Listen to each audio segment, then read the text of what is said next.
আপনাকে আসলে শুরু করতে হবে। শুরুটা খুবই ইম্পোর্টেন্ট। কেন শুরুটা ইম্পোর্টেন্ট? আপনি যদি মনে করেন যে আমি এটার পর ওইটা, ওইটার পর ওইটা বা আমি এক্সিলেন্স এ পৌঁছানোর পর আমি শুরু করব, তখন এই কাজটা আসলে করা হয়ে ওঠে না। ফর অ্যান এক্সাম্পল আমার নিজের লাইফ থেকে আমি বলি, আমি যখন IELTS এর কোচিং করেছি, তো আমার কাছে মনে হয়েছিল যে আমি পরীক্ষা দিতে পারবো। কিন্তু আমার কাছে মনে হয়েছে আমি আরেকটু বেটার করার জন্য আরেকটু বেশি পড়ি।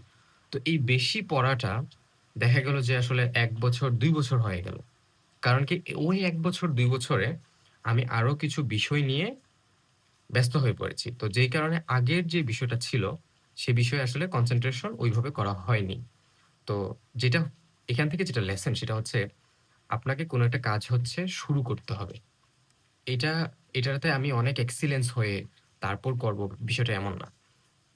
এই পৃথিবীতে যারা শুরু করেছে এবং যারা শেষ পর্যন্ত টিকে রয়েছে তারাই হচ্ছে উইনার। এখানে উইনার হওয়ার জন্য এক্সিলেন্সেও পৌঁছাইতে হবে না বা একটা সার্টেন লেভেলে পৌঁছাইতে হবে না যেটাতে পৌঁছালে আপনাকে বলবে যে আপনি অনেক ভালো করেছেন। তো যেটা করতে হবে সেটা হচ্ছে শুরু, আরেকটা হচ্ছে শেষ পর্যন্ত টিকে থাকা।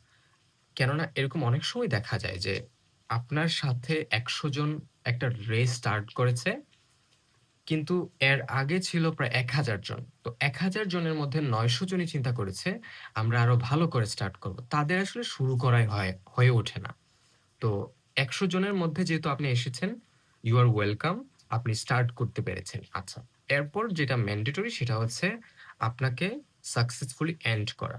কেননা শেষ পর্যন্ত অনেকে সাকসেস দেখতে না পেয়ে কুইট করে দেয়।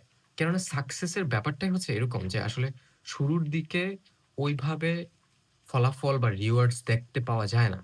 তো যেই কারণে যে করতে হয় সেটা হচ্ছে আপনাকে ইমাজিন করতে হবে যে আমি ওই যে সার্টেন লেভেলে যেখানে যেতে চাচ্ছি, যেখান থেকে আমি কুইট করব না, ওই লেভেলে গেলে আমি কি ধরনের রিওয়ার্ডস পাবো বা ওইখানে আমার কি ধরনের স্যাটিসফ্যাকশন আছে। তো ওইটা যখন আপনি ইমাজিন করে সামনে এগুবেন, তখন কিন্তু আপনার মনে হবে না যে আমি কিছু পাচ্ছি না বা আমার মোটিভেশন ডাউন হয়ে যাচ্ছে। তো এইটা করলে হচ্ছে আপনি কুইট করবেন না বা আপনার কুইট করার মন মানসিকতা তৈরি হবে না।